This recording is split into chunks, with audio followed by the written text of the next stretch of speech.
مولانا روم نے لکھا ہے کہ ایک دفعہ ایک شخص نے اللہ کی عبادت کرنا شروع کر دی اور پروردگار کی عبادت میں اتنا مشغول ہوا کہ دنیا میں سب کچھ چھوڑ چھاڑ کر سب کچھ بھلا دیا اور سچے دل سے اللہ کی رضا میں راضی رہنے کے لیے انسانیت کے راستے پر چل پڑا۔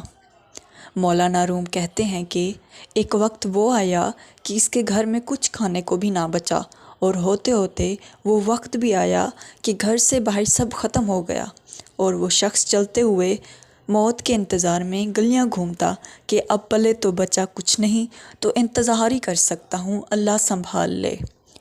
ایک دن بیٹھا ہوا تھا کہ دیکھا اس کے قریب سے ایک لمبی قطار میں گھوڑے گزرے۔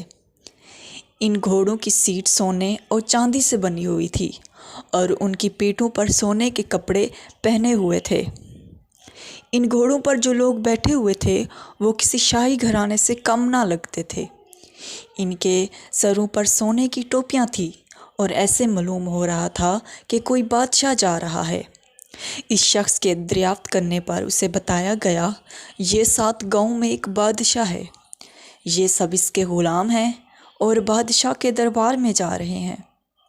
وہ شخص کچھ دیر حیران ہوا، یہ حالت غلاموں کی ہے تو بادشاہ کی کیا حالت ہوگی؟ اس نے آسمان کی طرف منہ اٹھا کر کہا، میرے بادشاہ، میرے مالک، میرے اللہ، شکوہ تو تجھ سے نہیں کرتا، لیکن اس بادشاہ سے ہی غلاموں کا خیال رکھنا سیکھ لے۔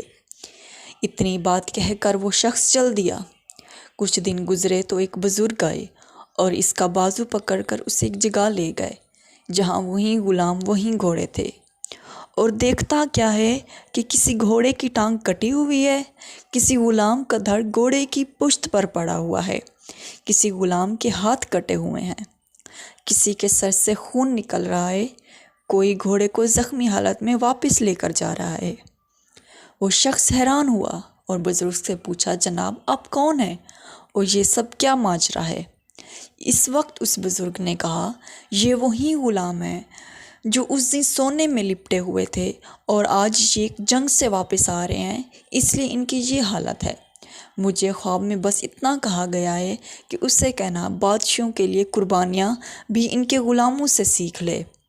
حقیقت میں ہمیں قربانی دینا آیا ہی نہیں، چاہے دین کا معاملہ سیدھا کرنا ہو، رشتہ داروں کا یا دنیا کا۔ جس دن ہم قربانی دینا سیکھ لیں گے، دین کے لیے، اپنوں کے لیے اور دنیا کے لیے، اس پر توکل کرنا سیکھ لیں گے، اس دن شہنشاہ اللہ رب العزت ہمیں ایسی بادشاہت عطا فرمائے گا جو کبھی نہ ختم ہوگی۔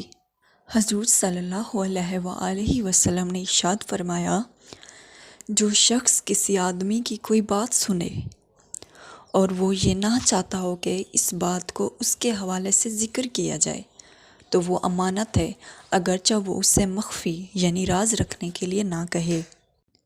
حضرت ابو درداء عویمر بن عامر رضی اللہ تعالیٰ عنہ سے روایت ہے کہ حضور نبی اکرم صلی اللہ علیہ وآلہ وسلم نے فرمایا، جو شخص اپنے دینی بھائی کی عزت بچا لے، اللہ روز قیامت اس سے جہنم کی آگ دور فرمائے گا۔